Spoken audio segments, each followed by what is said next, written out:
Good morning!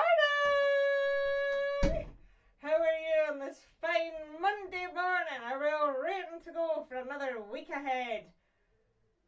Yes. Alright, this morning we're going to be looking at alliteration. As usual, today's word of the day, grueling. Grueling. Something that is extremely tiring and demanding. Eric was fed up with his grueling weekly chores. And today's spelling word comes because my daughter wrote exiting the other day, and of course I was like, so remember exciting, there's a little extra sound there. It is an S sound, but it's not an S, it's a C. So exciting, not exiting. Today's pun of the day, you know how I love the cheese. So you've got a Tyrannosaurus, Brontosaurus, Thesaurus. Right, a wee task for 30 seconds just to get your brains moving. What tongue twisters do you know? Share with whoever's with you or out loud if you're talking to yourself. Tongue twisters.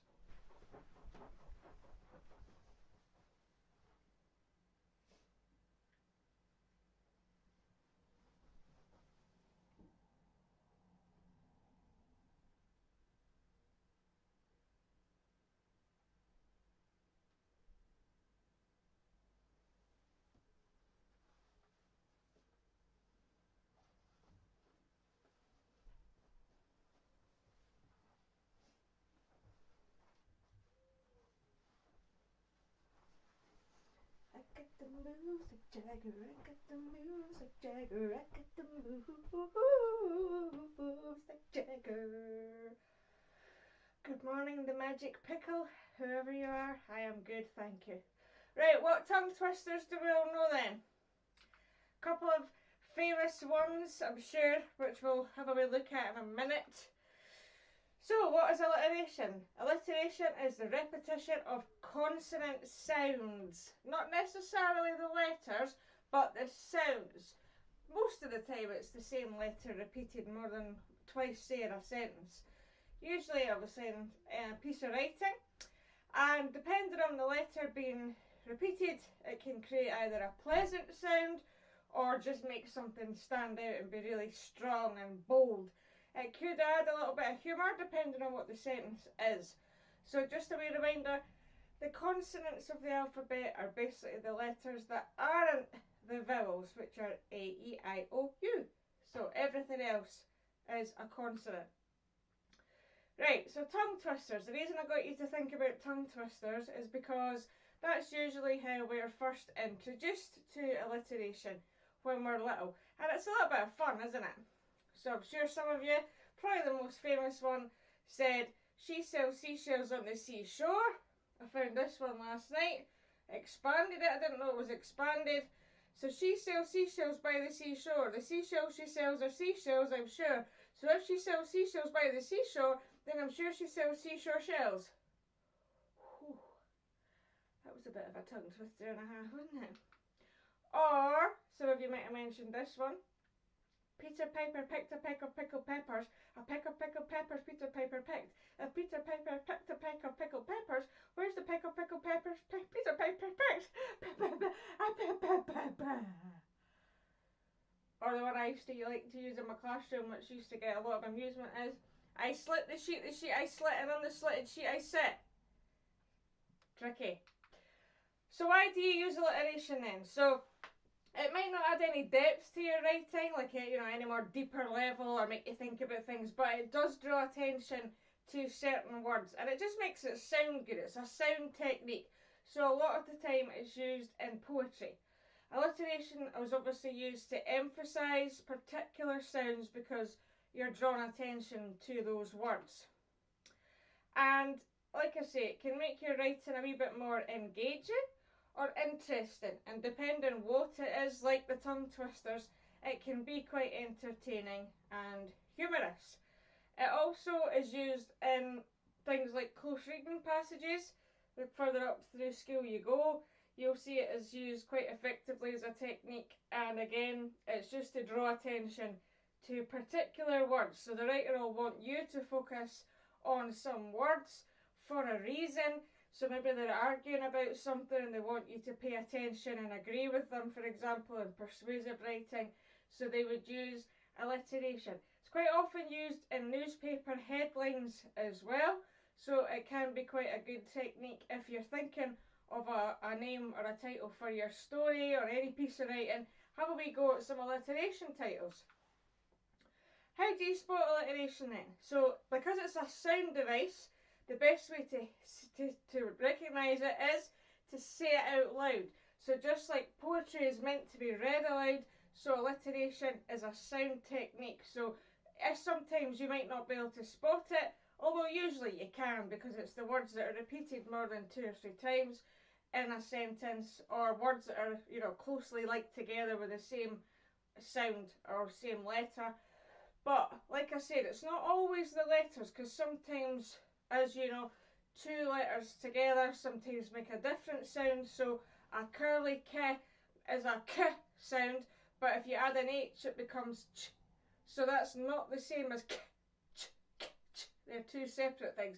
Similarly, a PH, you know, is a F sound. So you would have that with, for example, the letter F.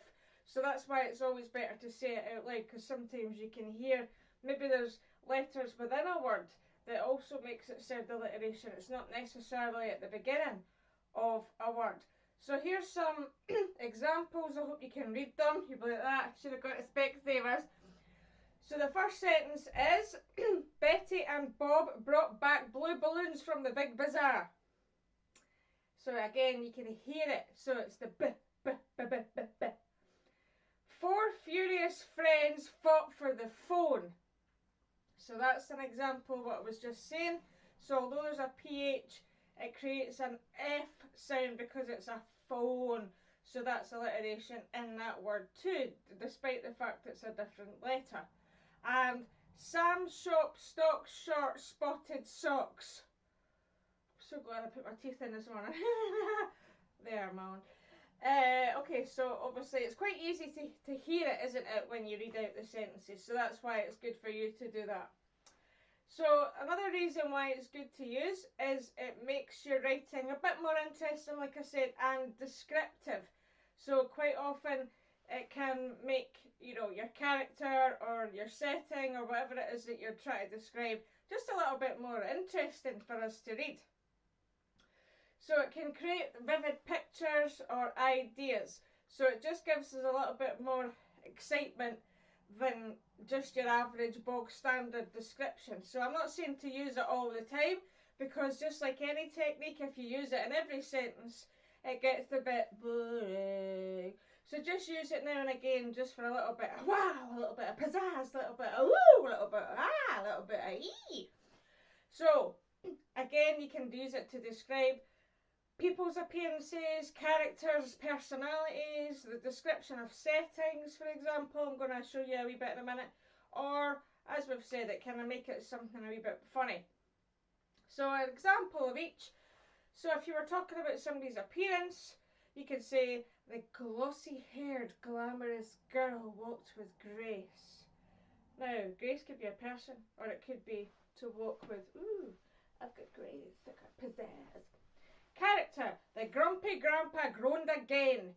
So that's what I mean. It's obviously these are all the G sounds repeating the G, but there's the word again. The word G is quite pronounced as well, so that can be part of the alliteration of the G, even though it's in the middle of a word.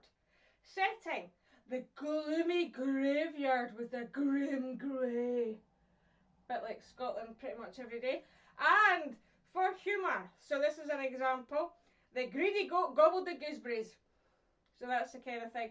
So you can see, although it's a different, although it's the same letter, depending on what you're describing will depend on what kind of words you're going to use for alliteration. So if it was a graveyard, again, it's going to be quite a mysterious, dark setting. You know, if you were doing a story, so you would want to think of maybe negative G words or adjectives beginning with G. And one tip is, I use this quite often if I'm writing, you can type into Google adjectives beginning with, and then the letter, and then it comes up with hundreds. Don't be alarmed, because half of them you're like, say what? I don't know what that means, but that's the same for me, so just ignore them and you'll get an answer. So I'll show you what I mean by it makes it a wee bit more interesting. So the original sentence here, the butterfly fluttered past. Nice, right? Flutter, flutter, flutter, flutter, flutter. A little bit of onomatopoeia, which we're doing tomorrow. But if you add alliteration, it makes it a wee bit more interesting. The butterfly brushed briefly against a beautiful blue bush. So, obviously, what I'm doing just now is quite emphasised. Nearly every word is the same letter, but you don't have to do as much as that. Just try and make it obvious if you're using it. So, usually people say it's 2 words starting with the same letter. I would probably go a wee bit further than that. I would say at least 2 or 3, and again maybe 1 later on in the sentence. Okay, so the sounds that it creates depends on the letter that you're using. So we just had a G sound, which is grumpy grandpa, or the goat gobbling gooseberries. So G is quite a harsh sound, right? Grrr, gah, gah, gah. So try and emphasise it, and you'll see you can spit it. Yeah, that's why I like studying German, because you can spit at people for effect. You know, das ist das nicht. You know, that sort of thing. So harsh letters are things like g, p, t, f, k. Thank you. My husband just brought me a cup of tea. That's terrific tea, Tanko. Didn't quite work.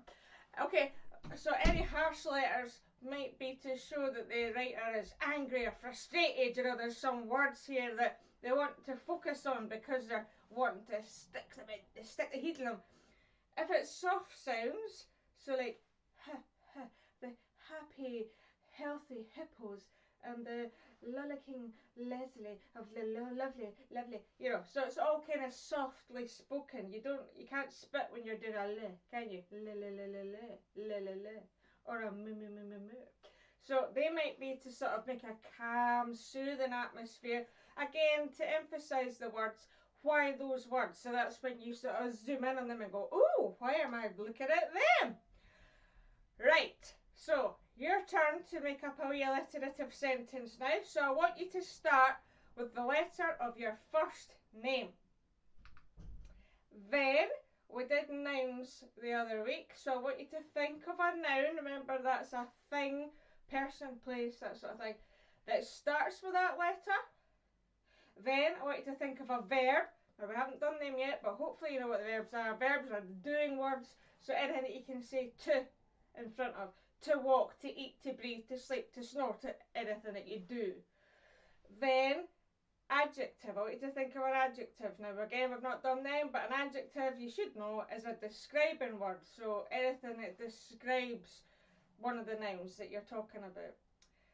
Think of maybe 1 or 2 adjectives and then join them up in a sentence so that it makes sense. So a wee example is, Leslie's lively llama leaped loudly into the loo. Bet that's a sight you don't see very often, eh? Okay, so I'm just going to give you a wee minute to try and think of a sentence that's got your first name in it, a noun, a verb, 1 or 2 adjectives, shove them all together and try and make a sentence. Try and make a fun sentence if you can, if not, just something very interesting. And if you want to share it, pop it on the comments and I'll be having a wee look just now.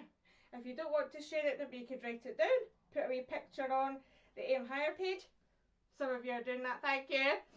And if you don't want to share it, just keep it to yourself. Alexa, play.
Alexa, stop.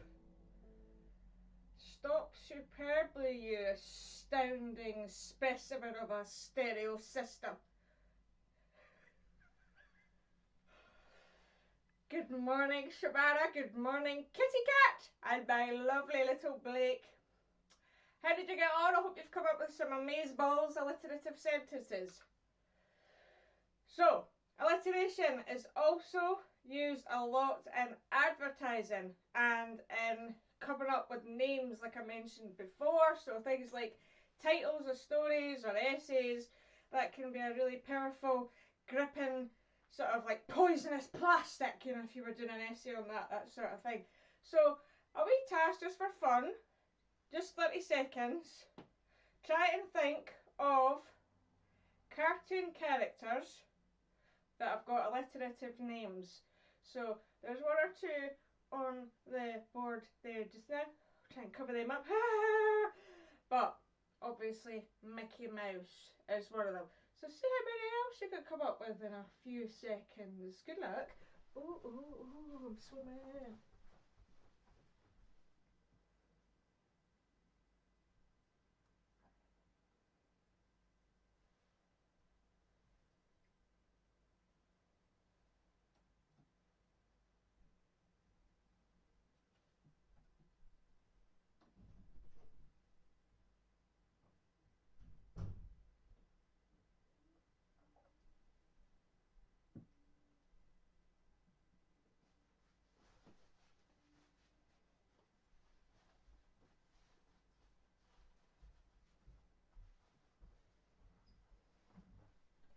Hop it's a bunny, hop, hop, hop, hop it's a bunny, hop, hop, hop. How did you get on? Did you come up with a few? I was doing these last night and I was thinking and thinking and thinking, and then I did Google some. And then I realised I'd missed like the most famous one of all, which is on every day in this house and has been probably off and on for 13 years. Wish I had shares in her. Peppa Pig. Here's a few. You might not know some of them if you're younger, but Minnie and Mickey, Donald Duck, Betty Boop, Bugs Bunny, Roadrunner, Pink Panther, Daffy Duck, Fred Flintstone, SpongeBob SquarePants, even Krusty the Clown, because although it's a K and then a C, it's the same sound, so that's a good example of that. And little Donald Duck, quack, quack. My husband's good at that, but I can't. And again, it can be used a lot in foods, drinks, so that it's catchy. Your eye draws to it, your ears draw to it. Remember all the different sounds and all the senses. So a lot of the time, food people, drinks people, you know, the name of companies, they'll use alliteration just for a bit of woo, a bit of pow and bang and power. So it's just to make things catchy and memorable so that you remember them. And obviously then go and buy them. So it's all about power of persuasion. Did you like that? That was alliteration as well. Didn't actually mean that. But anyway, so things like Krispy Kreme, Dunkin' Donuts, PayPal, Coca-Cola, probably the most famous one, Kit Kat, Tic Tac, Tetley Tea, Blackberry, Hula Hoops, Hungry Hippos, Hungry Hippos, Hungry Hippos. So these are all just examples of them, and I bet you can find loads more. One of the tasks that I'm about to put on right after this, I've got them ready as well. You'd think I was prepared. There's 3 worksheets going on the resources page shortly, and one of them is see what alliteration you can spot around your house. Can you spot any other articles or any other food items and stuff like that? Right, last wee task then. So another thing that they do is they use alliteration in slogans. So an advertising slogan is just something that they attach to a product, again, to make it memorable. So like the card in front is a Toyota. Nike, just do it. That sort of thing. So a slogan is something that's attached to a brand. So can you try and think of your own slogan for an item? Now I've done food because that's my favourite, as you can see. So I've come up with magic moments are made with Maltesers. And they are. So see if you can come up with your own advertising slogan. Just a wee minute to do that. Alexa, play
enjoy that?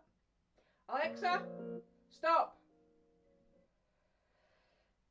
Hubby just opened the door really quietly there and went, there's a spelling mistake. Now, can I just tell you something? My laptop has had a big crack down it after a certain 2-year-old sat on it, and it's going to cost £100 to fix it. So in the meantime, I just have to cope with it. But what it means is my screen is split in two, so I can't see what I'm typing, and therefore it is so hard to proofread, and I have to try and minimise it to like this size to be able to check. So if there are any typos, just let me know, which I think somebody has. Thank you. But I will fix it before I upload them. But that's why, in case you think, is she an English teacher? There's a spelling mistake. But that's honestly the reason that I'm working on two screens. So I can't even read a sentence when I'm writing it. I'm having to try and move it over here. It's so frustrating. But hopefully it'll be getting fixed soon. Thanks to my lovely man called Eddie, who is my editor. Did you come up with your own slogan then? Hopefully you'll be able to share them with me. Oh, that's good. Enjoy perfect peace when you pick up a penguin. Or a packet. In my case. You can't stop it like Pringles. There's one. Once you pop, you can't stop. That's just rhyme. But popping Pringles, that would be quite a good one, because it makes the sound of the can as well. That's one I'm at a pair, which we're doing tomorrow. Excited!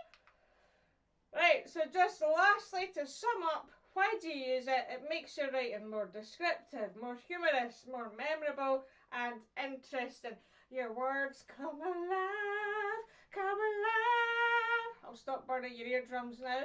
So as I've mentioned, tomorrow's lesson is onomatopoeia. It's a weird sounding word because it's all about sounds. If you haven't, please join the Facebook page, the Aim Higher page, the YouTube page. You know what to do. Please share, because, you know, I'm a bit lonely here. There's a few devoted fans. You know who you are. I really appreciate everything that you do and all the lovely comments on my page. So thanks very much for tuning in every day. And Wednesday, we're doing our first spelling bee. Woo! So this is where you can get really competitive with people in your house. Don't ever use violence. Just automatically, pal. And have a wee bit of competition. So I'm going to upload all the words today that you need to practice for Wednesday. So try and, you know, help each other and then try and beat each other on Wednesday. If you haven't, that's the links to the Google Classroom if you're not on the old Facebook to get all the resources, and you know what to do. Thank you very much for tuning in. Now you know what amazeballs alliteration is, and we'll see you tomorrow for some awesome onomatopoeia. See, same sound, different letter. Awesome. Oh no, you get the idea. Alexa, play. Have a fab day, everyone. Bye!